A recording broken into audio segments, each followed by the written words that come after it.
এক ব্যক্তি নামাজ পড়ে দৌড়ে চলে যাচ্ছে, আমার নবী তাকে বলছেন, আইয়ুহাল মুসাল্লি আজিলতা আইয়ুহাল মুসাল্লি, এ মুসল্লি তুমি তাড়াহুড়া করছো। ইজা সাল্লাইতা ফাকাআতা, যখন তুমি নামাজ শেষ করবে তুমি বসবে। একটু জোরে কর না ভাই। তো কি করবে? ফাহমিদিল্লাহ বিমা হুয়া আহলুহু, আল্লাহর প্রশংসা করবে যতটুকু প্রশংসার হকদার আমার আল্লাহ। সেটা কি? লা ইলাহা ইল্লাল্লাহু ওয়াহদাহু লা শারীকা লাহু লাহুল মুলকু ওয়া লাহুল হামদু ইউহয়ী ওয়া ইউমীত ওয়া হুয়া আলা কুল্লি শাইইন কাদির।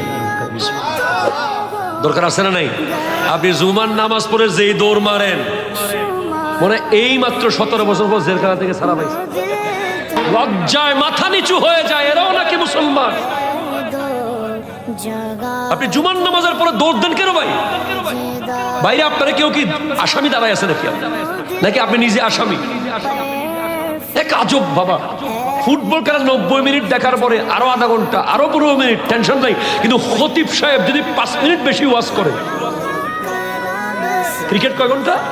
3 ঘন্টা ক্রিকেট।